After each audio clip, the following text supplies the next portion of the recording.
If you're dragging yourself out of bed every morning, fantasizing about quitting your job on the spot, or feeling like you're failing at work and at life, this episode is for you. Burnout isn't just about being tired, it's about the creeping sense that no matter what you do, it is never, ever enough. Today, I'm breaking down exactly why you're so burnt out, not just the symptoms, but the hidden causes that keep fueling that fire. You'll learn how to spot the early warning signs before they explode into full-blown exhaustion, the neuroscience behind burnout and motivation, and the one mindset shift that can help you stop spinning your wheels and start feeling human again. So stay tuned. Welcome back to the Workplace Therapy with Dr. Abby Medcalf. You know where you are. Excited that you're here. Before we jump in, just as always, I'll walk you through a clear research-backed action plan. My goal is that you don't just survive until January, that you actually recalibrate, recharge, really reclaim your energy before the new year even starts. Let's start now. Let's not wait. So let me get the first thing out of the way. Burnout isn't just about being tired. It's about being emotionally exhausted, mentally detached. It's really wondering why you're doing all of this in the first place. That's where burnout lives. The World Health Organization classifies burnout as an occupational phenomenon, not a personal failing. And the World Health Organization, defines it with three dimensions: exhaustion, cynicism or detachment from the job, and reduced professional efficacy. Meaning, you don't think you can do your job well anymore. Nearly 60% of employees report feeling stress and disengaged on a regular basis. That's more than half the workforce running on fumes. So what's driving burnout? There are three big culprits. Number one, you're always on. We used to leave the work at the office. I remember, I'm old. I used to leave, that was it. Now our phones, laptops, notifications, everything follows us home, into our bedrooms, sometimes even into the bathroom. I see you. The constant pressure to be reachable creates what researchers call telepressure. I know, we've had to create new words. Telepressure. And it is strongly linked to higher burnout and lower sleep quality. When your brain never gets a full break, it starts to rebel. That's basically what's going on. Number two, misaligned values. You might be great at your job, but if your daily tasks feel meaningless or disconnected from what actually matters to you, burnout sneaks in. Research shows that a mismatch between your personal values and the organizational culture is a major predictor of emotional exhaustion. It's not about being soft, by the way. It's about feeling like your work actually matters. Number three is lack of control. When you feel powerless to change your schedule, your workload, or even how meetings are run, you are much more likely to burn out. And now, according to something we organizational psychologists use called the job demands control model, according to that, high demands paired with low control, that's the perfect recipe for chronic stress, for disengagement, for high anxiety.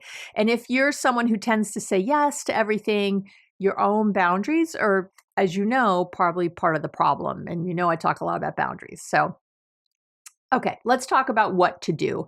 You don't need to blow up your life or quit your job or, get dramatic or anything else, but you do need a shift. Again, preferably before January hits and you end up making, the same resolutions you already broke last year. Let's not do that. So let's get into it. Step one, name your burnout profile. Okay. Burnout doesn't look the same for everybody, obviously. Are you the overachiever who says yes to everything? Are you the disengaged drifter who has mentally checked out? Maybe the people pleaser who absorbs everybody else's stress? Naming your pattern helps you see it clearly and change it intentionally. And if you want help with that, you can download, I have a free worksheet for today's episode called What Type of Burnout Are You? And it takes, I I tried to time it so it would take about 2 minutes to complete. And it really gives you a targeted strategy to feel better fast. So you can grab that at abbymedcalf.com, where find this video or find this episode. Or below the video, if you're watching me on YouTube, you can catch it below the video. And if you are watching on YouTube, please like and subscribe. Step 2 is create one boundary you can keep. If you haven't listened to last week's episode yet, this is your signal to dedicate 10 minutes over there. You can get my Boundaries Made Easy book or my Boundaries Made Easier workbook to help you create healthy boundaries in your life. But I'm going to say this right now. Boundaries don't need to be dramatic to be effective. So again, and I'll keep repeating this. Boundaries are not you just saying, I don't like if you email me late. That's not a boundary. A boundary is that you don't answer emails after a certain time period, right? There's teeth to it. In other words, there's something on the other side that you'll do. So somebody still might email you, but you stick to your boundary, which is that you don't respond. So again, if it's like no email after 7 p.m., and I hope it's earlier than 7, but maybe it's blocking 15 minutes each morning to plan your day without interruption, right? So, right? Like something like that. So I personally, if you call my number right now, my voicemail states that it's better to email me and that I don't check my voicemail often. I don't know if it's a boundary, but it kind of is because I really don't check it often and I'm really not going to get back to you very quickly if you leave a voicemail. I'm directing people towards my email. That's a boundary. So start with one thing and do it consistently. That's how I want you to be. Research shows that even small acts of control like that, like you feeling in control, will significantly reduce your burnout symptoms. And I'm telling you, I know for me, it really does help. Step 3 is to find meaning in one task per day. So you don't need every moment to feel like, your soul's purpose at work. I get it. But picking one task each day and connecting it to a bigger value, I'm telling you, that's probably the most powerful antidote to feeling cynical that I can think of. If you value connection, answering emails becomes less of a chore and more of a way to support your team. Let's think of it that way, right? The meaning isn't in the task. It's in the story you tell yourself about what you're doing. It's in the reframe.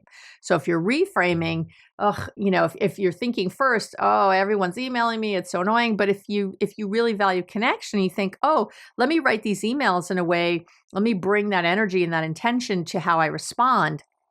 It really shows up differently and you're going to feel different about it without a doubt. Step 4 is to prioritize recovery, not just rest. I'm going to say that again. Prioritize recovery, not just rest. All right. So binge watching Netflix is rest, but it's not recovery. Do you see that? I need you to really listen in. True recovery comes from activities that really replenish your energy, like getting outside, talking to somebody you love, journaling, even doing something creative. Okay. In the research, they call this proactive recovery. And it's so critical in building resilience to burnout. It's huge. Okay. So you really have to think of that. All right. Step 5 is to choose one thing to let go of this quarter. You can't do everything. And it's not noble. It's destructive.